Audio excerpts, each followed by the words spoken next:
Petraco, MD, PhD, cardiologista e pesquisador da Imperial College e da One Heart Clinic de Londres. Ele que está aqui conosco. Mais uma vez, né, doutor? Já falamos em outra oportunidade sobre a Covid-19. Hoje vamos falar a respeito dessa relação entre a Covid e o coração. Seja bem-vindo, boa tarde. Obrigado, boa tarde pelo convite. Prazer estar aqui de novo. Bom, doutor, vamos começar já explicando como manter o coração protegido durante a pandemia. Tem alguma dica? Olha, é uma questão um pouco difícil às vezes, porque a gente está recomendando os pacientes a ficarem isolados em casa e não sair na rua, se aglomerar. Então é muito fácil para a gente sair da dieta, começar a comer porcaria, a ansiedade aumenta e difícil de se exercitar. Mas é uma mensagem bastante clara que aqueles pacientes cardíacos com doença que não está estável, né, com diabetes que não está controlado, com pressão alta, com sobrepeso, eles têm um risco aumentado de desenvolver Covid grave. Então, ao mesmo tempo que a gente diz para as pessoas ficarem em casa e evitarem aglomerações, a gente também recomenda que procurem manter a doença o mais estável, sob controle possível.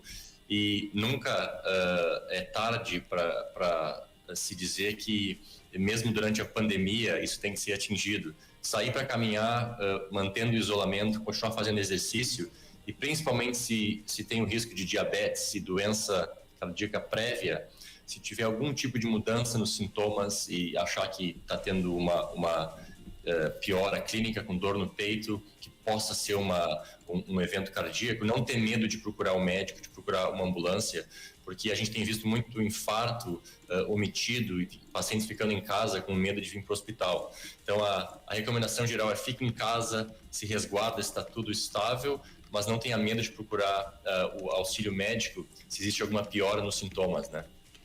Então, realmente, assim, as academias, por exemplo, aqui no Brasil, estão fechadas aqui no estado de São Paulo. A gente está com a fase vermelha, então academias, ginástica, crossfit, enfim, não podem abrir.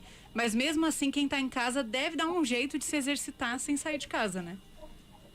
É complicado, ainda mais eu entendo a cultura no Brasil de uso de academia, que é um ambiente fechado, onde as pessoas vão transpirar muito, vão aumentar a frequência cardíaca, vão respirar de forma mais forte, e a geração de aerossóis e de partículas virais com certeza vai acontecer, principalmente se existe um ambiente fechado com ar-condicionado. Então o fechar de academias e ambientes fechados é totalmente correto e lógico, mas a gente sempre tem que se lembrar que existem parques, que existe a rua, que a gente pode sair para correr e caminhar e consegue se manter o isolamento social muito mais facilmente em ambientes externos do que dentro de uma academia. E é claro, hoje em dia com o YouTube e a mídia social tem muitas opções de seguir personal trainers online e fazer exercícios na sala, né? Que é o não ideal normalmente, mas é o que tem que ser feito agora durante a pandemia. As pessoas com doenças cardíacas, doutor, elas têm maior risco durante uma infecção por Covid-19? Sim, a gente aprendeu isso muito cedo, que por algum motivo que a gente não sabia no começo, por que os pacientes cardíacos eram os que mais estavam morrendo do Covid. Normalmente vírus afetam pessoas mais velhas e com doenças respiratórias, e não foi esse o caso. O Covid, a gente aprendeu bem cedo na primeira onda da China e na Itália, que os pacientes com diabetes, com doença cardíaca prévia, estavam vindo a falecer, a ser admitidos mais em unidade de tratamento intensivo. Então, apesar de que esses pacientes não têm um risco maior de pegar a doença, quando eles pegam a doença, o risco de desenvolver doença mais grave, com certeza, é mais elevado nesses pacientes, principalmente se a doença está descontrolada. Então, por exemplo, se o teu diabetes está fora de controle, tem uma chance muito maior de morrer do que se o teu diabetes está controlado. Então, a gente sempre diz que nunca é tarde para tentar fazer a situação ficar estável e diminuir o risco de eventos relacionados ao Covid, né? Exatamente. A gente tem aqui mensagens de ouvintes, né, que participam, mandam perguntas, e o Valdir Oliveira mandou aqui uma pergunta: quais as sequelas que a Covid traz para o coração mesmo depois da cura? Então, existe uma pequena proporção de pacientes, principalmente aqueles que são admitidos em hospitais com doença grave, que vão para a UTI, que o vírus também afeta o coração. Isso a gente aprendeu também bastante cedo.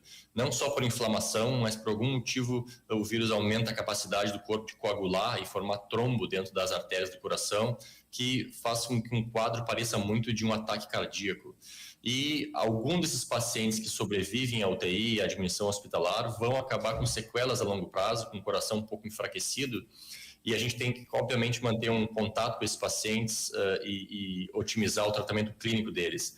Mas é importante lembrar que isso é uma proporção muito pequena de pacientes, que a grande maioria dos pacientes com doença leve a moderada, mesmo com sintomas que não são internados em hospitais, não vão ter sequelas cardíacas a longo prazo.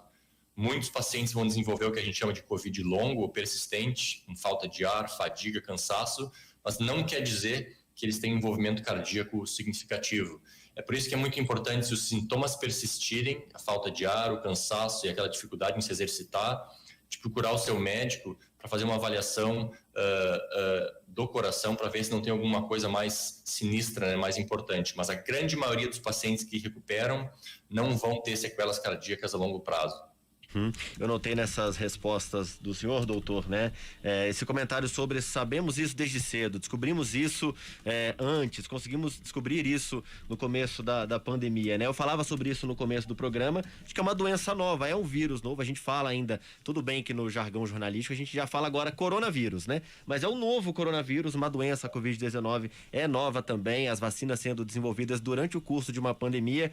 Imagino que para vocês, né, especialistas, no caso o senhor, um cardiologista, pesquisador, né, desse meio, foi um desafio muito grande, né? A gente já falou um pouco sobre isso, mas queria que o senhor retratasse isso novamente, né? A pandemia começa e o meio científico ele se movimenta imediatamente. Exato, essa é uma doença nova em que a gente tem aprendido junto com a comunidade médica do mundo inteiro desde o começo.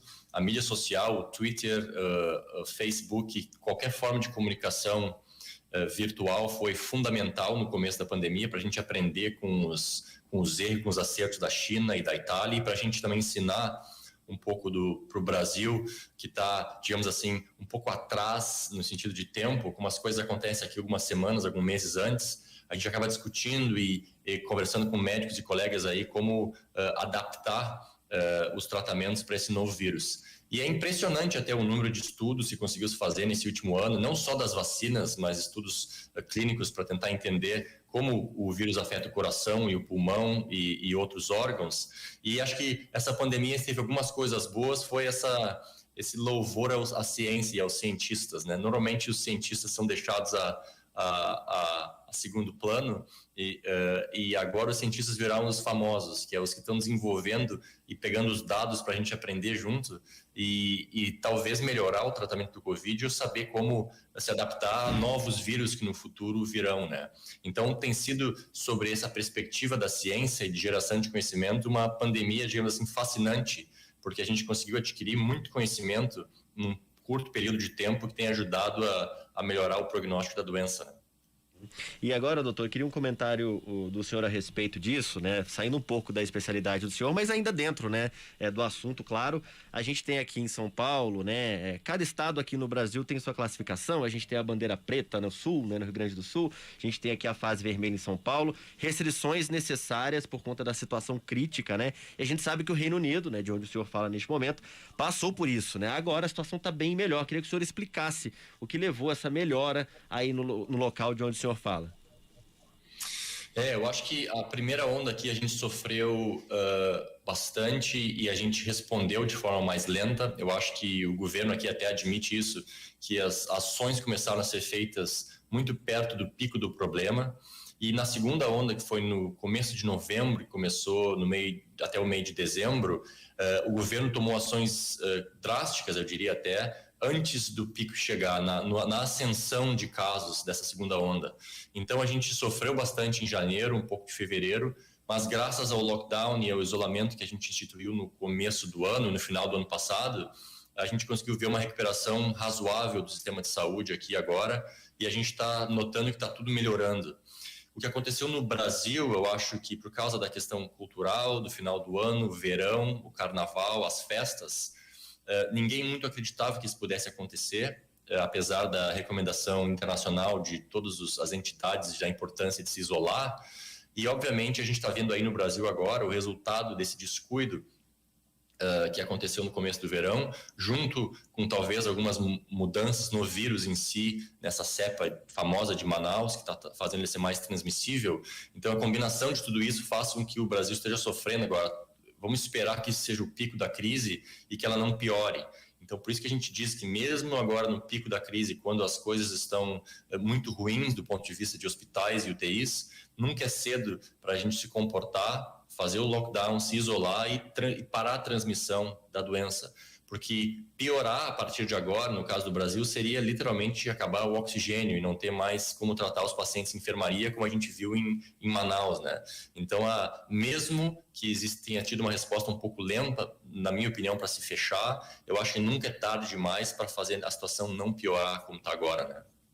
Doutor, voltando um pouquinho naquele tema que a gente falou dos exercícios físicos em casa e tudo mais, a Juju, que nos acompanha sempre aqui, mandou uma mensagem perguntando se tem problema correr de máscara.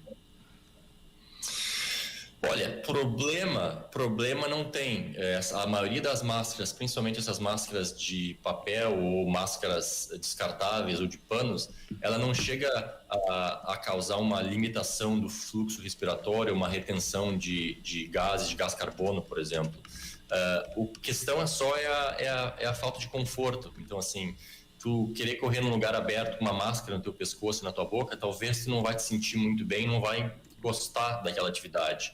E sempre lembrando que se tu tá em ar aberto e tu tá distante das pessoas a mais de 2 metros, é extremamente improvável que o vírus vai ser transmitido em larga escala. Então, distanciamento social é muito importante em ambientes fechados, em evitar aglomerações. Agora, ao ar livre, fazer exercício sem máscara é totalmente aceitável, contanto, claro, que a gente não pare no meio do caminho para conversar com alguém e trocar abraços, né? Mas correr e se exercitar ao ar livre é uma atividade bastante segura e até recomendada para a população continuar vivendo uma vida relativamente normal, né? Conseguir manter a capacidade mental normal. Uhum.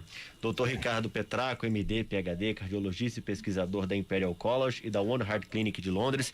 Muito obrigado por esse papo, por essa conversa, responder aqui, tirar as dúvidas, inclusive, dos nossos ouvintes. Boa tarde para o senhor. Obrigado, sempre à disposição.